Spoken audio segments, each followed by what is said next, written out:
Wah, kurir narkoba. Kurir narkoba. Oh, bagi-bagi. Lagi mencerminkan presiden yang bertemu rakyatnya. Wah. Lihat loh. Lihat. Beli loh dia ini. Iya, beli. Untuk kalian tahu, iya, pemimpin saya di sini kan. Saya mau diam dulu.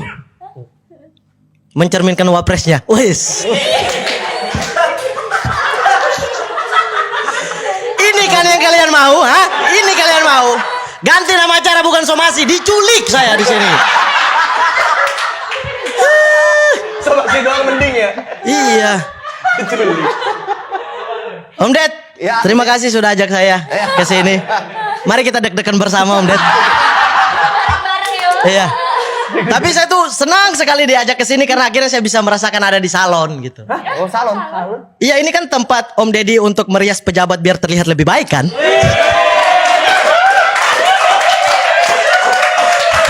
Berani. Hah? Berani. Ini kan, woi Deddy.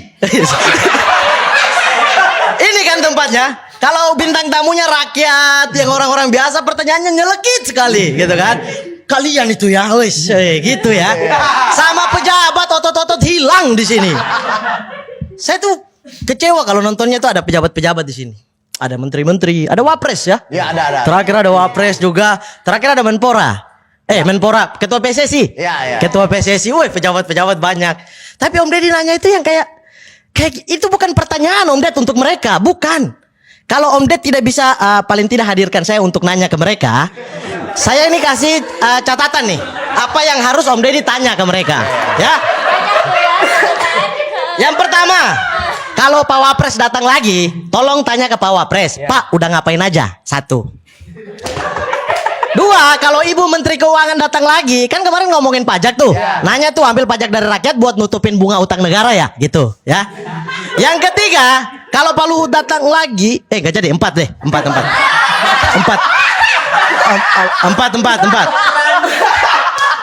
ya. Tadi naik salah tulis nih, sorry. Salah. Ini Ruhut Sitompul, Ruhut Sitompul. Duh, salah. Keempat, tolong tanya kepada Pak Erick Thohir. Dia ngomongin akhlak, tapi tuh komisaris BUMN-nya mantan napi koruptor, tanya dong. 5, tolong tanya kepada Bapak Mahfud MD. Kenapa militer ditambah terus di Papua? Dan keenam Om Ded, tolong tanya kepada diri sendiri. Waduh. Anda berpihak kepada rakyat atau kepada uang dan para pejabat? Ini kan yang kalian mau, hah? Somasi. Hah? Terakhir saya paling kecewa sama Om Deddy ketika ketua PSSI di sini. Terus ketua PSSI bilang gini, Om Ded, kalau Om Ded masih ingat, kalau enggak pulang nonton lagi deh. Ketua, iya kantornya, tapi kan mungkin lupa gitu kan. Karena ciut kalau berhadapan sama apalagi jenderal polisi kan. Om Deddy, Pak Ketua PSSI itu curhat. Dia tuh dapat pertanyaan dibully biasa lah, ketawa-ketawa aja. Ada yang banyak yang lucu-lucu, tapi ada juga yang nyelekit. Apa Om Deddy bilang ke dia? Tenang Pak, biasa yang nyelekit itu titipan. Iya. Om Deddy ngomong gitu kan? Betul. Masalahnya adalah saya adalah orang yang berkomentar di Twitter waktu itu ketika dia keluarin poster. Saya bilang, Pak, Anda menjijikan. Dan saya merasa bukan titipan, tolong ya. Saya somasi Anda loh di sini. Saya somasi Anda loh ini. Mau diedit semua bebas. Kan biasanya, Bro, biasanya. Ya itu konteksnya kan pertanyaan itu. Belajar lagi dulu deh. Iya, pusing. Coba kalau sama rakyat. Woi, gini. Ibu Menteri aja nggak berani ditanya-tanya bunga utang. Apalagi Papua. Ayo sini. Kita bahas. Hah? Aduh. Saya tuh senang tapi Om Deddy aja. Senang tadi Om Deddy ajak ke sini gitu karena ya ini kan platformnya gede. Iya kan, bisa dilihat suara saya bisa. Saya tidak peduli mau somasi, udah pernah dilaporin polisi, bodo amat. Ya, Om Deddy backingannya banyak. Cuma tadi masalahnya adalah Om Deddy mengklarifikasi bahwa Om Deddy cepu. Iya kan? Iya. Saya di sini saya pastikan Om Deddy adalah cepu. Loh. Bentar, saya punya alasan. Loh. Karena waktu somasi yang lain, saya nonton suara ketawanya tuh suara rakyat. Hari ini Om Deddy datangkan TNI. Woi, saya mau bahas soal Papua, di belakang sana TNI.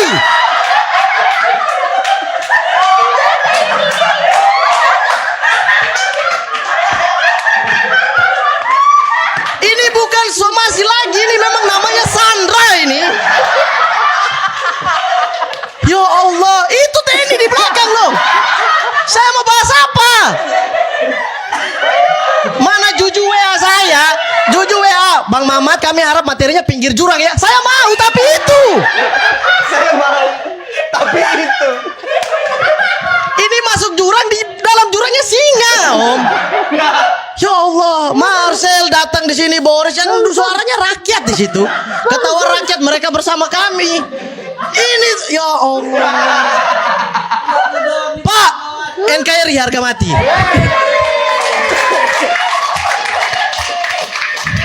Biar aman dulu, biar netralin dulu aja kan. Jadi Om Deddy tolong ya, Om. Aduh, wah, gugup sekali. Ya kalau 2 hari dari sekarang atau 3 hari dari tayangan ini naik, kalian tidak tahu saya di mana ya sudah. Ya, tolong Om Deddy selalu pantau posisi saya, letak koordinat saya, Mat di mana, sering ya. Anda bertanggung jawab loh. Ini orang tua saya nonton nangis di sana. Ini iya, ini kalau orang bilang itu sebesar-besarnya perjuangan ketika bersuara, ini serendah-rendahnya bersuara di depan yang ya Allah.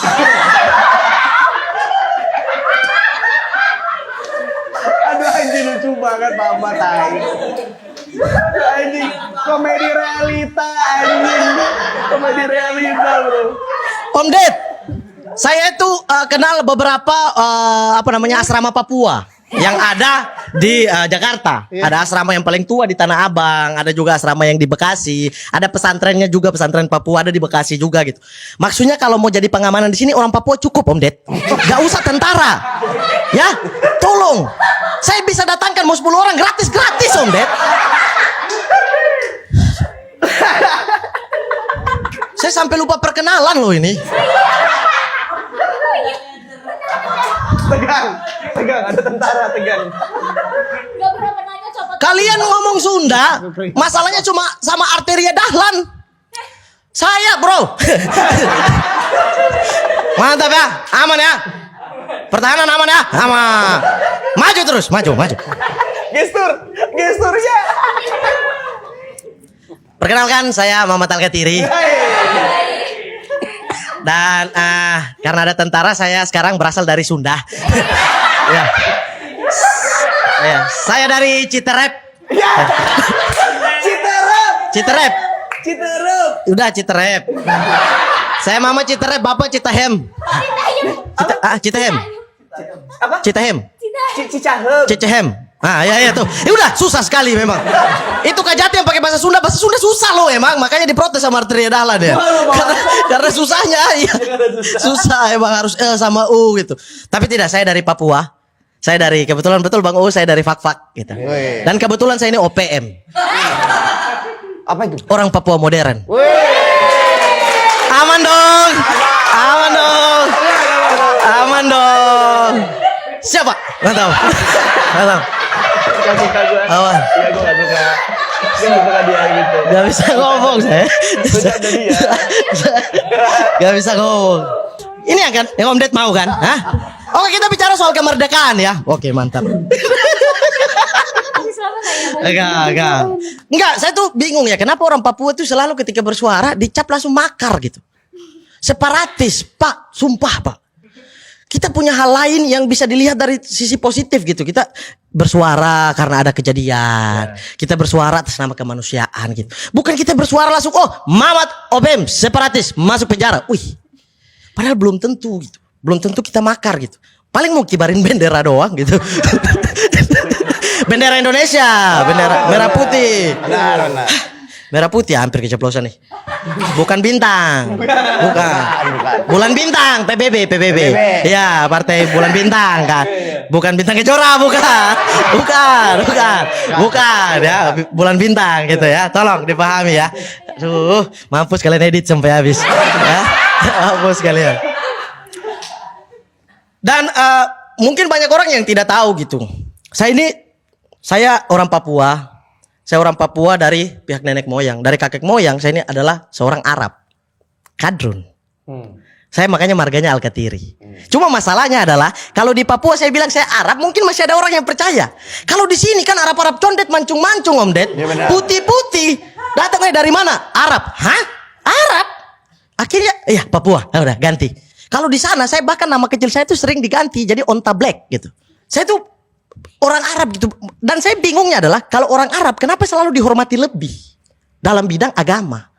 Ini misalnya Om Deddy nih, baru mualaf gitu, orang hormati. Tapi kalau orang Arab itu dihormatinya berlebihan. Padahal menurut saya yang harus dihormati adalah yang beriman dan berilmu. Iya kan? Dia beriman, Masya Allah kita lihat. Dan ilmunya oke gitu. Ustadz, kiai, ulama. Bukan yang semua-semuanya gitu. Masa ada orang Arab kalau mabuk-mabukan ya jangan dilihat Arabnya dong gitu. Cuma masalahnya orang kita tuh tidak peduli itu gitu. Saya nih Om Ded, saya tuh waktu di Fak-Fak, saya tuh pernah tetangga saya sakit.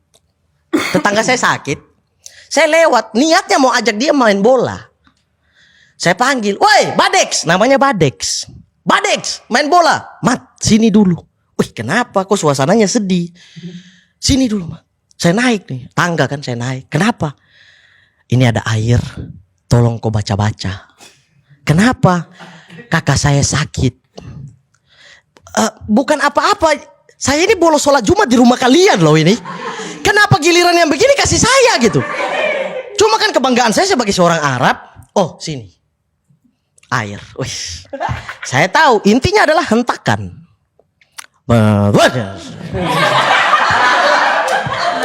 Karena buta ilmu, gak punya ilmunya, bingung mau baca apa gitu kan.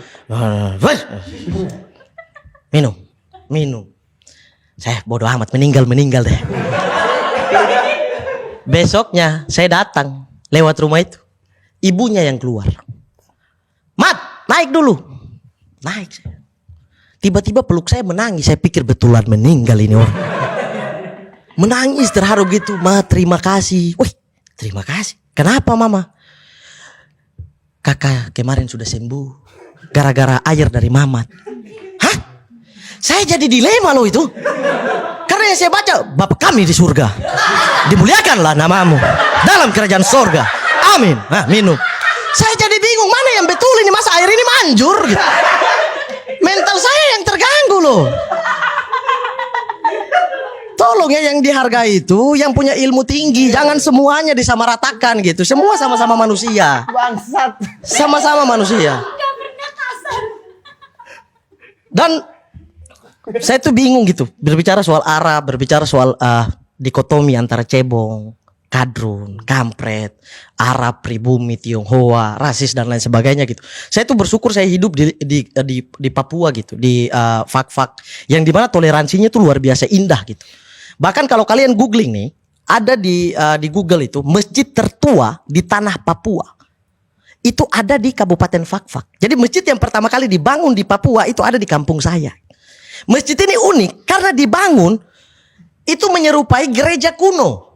Sengaja dibangun, ini bukan gereja yang tiba-tiba menang perang terus berubah alih fungsi jadi masjid, bukan gitu. Emang sengaja dibangun oleh 3 agama, Islam, Kristen dan Katolik untuk menjadi tempat ibadah bagi yang muslim karena muslim banyak di situ. Mereka bertiga nih, 3 agama nih bangun. Berbentuk gereja gitu. Dan itu tidak ada masalah gitu.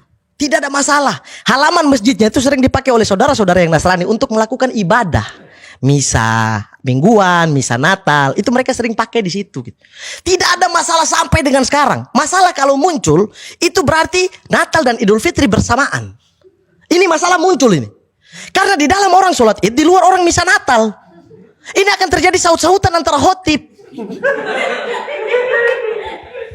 Di dalam kan penceramah mulai naik ke atas mimbar, ceramah Idul Fitri. Assalamualaikum warahmatullahi taala wabarakatuh. Hadirin kaum muslimin wal muslimat rahimakumullah. Kita di muka bumi ini dianjurkan untuk selalu tunduk, yang di luar teriak Yesus Kristus. Jamaah pusing mana yang betul ini? Atau yang di luar? Yang di luar pendeta mulai khotbah. Hadirin sekalian dalam sidang jemaat Allah. Angkat tangan kita. tutup mata kita. Tiba-tiba orang di dalam mulai sholat, Allahu Akbar, semua ikut Allahu Akbar, masuk Islam semua. Makanya di fak-fak kita mayoritas.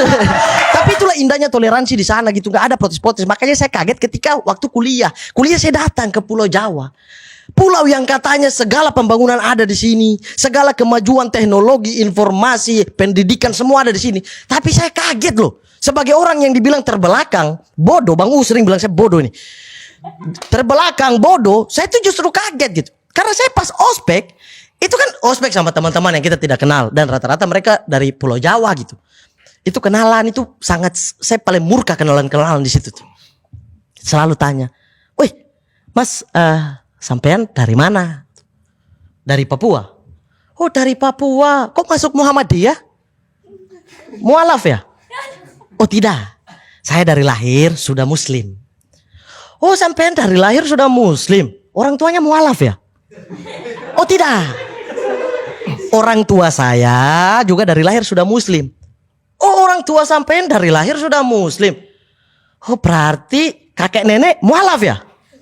Iya, sepupu kakek dan nenek mualaf, sepupu kakek dan nenek murtad, binatang. Dan yang terakhir, saya mau bahas soal bahasa. Tadi politik udah, agama udah, sekarang suku nih. Waduh. Suku nih. Saya tuh kesal, Arteria Dahlan mungkin maksudnya betul, tapi di posisi yang salah. Dia ngomongin orang Sunda yang cuma pakai mungkin bahasa sehari-hari gitu, satu kata dua kata, nggak mungkin lah rapat. Serapat itu dari awal sampai akhir orang pakai bahasa Sunda, dan dia kata-katanya tuh kayak sentimen gitu kepada Sunda. Kalau saya sih tidak masalah pakai bahasa daerah gitu. Cuma lihat situasi. Saya kuliah di Jogja nih, yang saya tahu dari awal sampai akhir cuma asu. Celeng ya, itu dua kata. Tidak tahu yang lain gitu. Saya tidak bisa berbahasa Jawa gitu.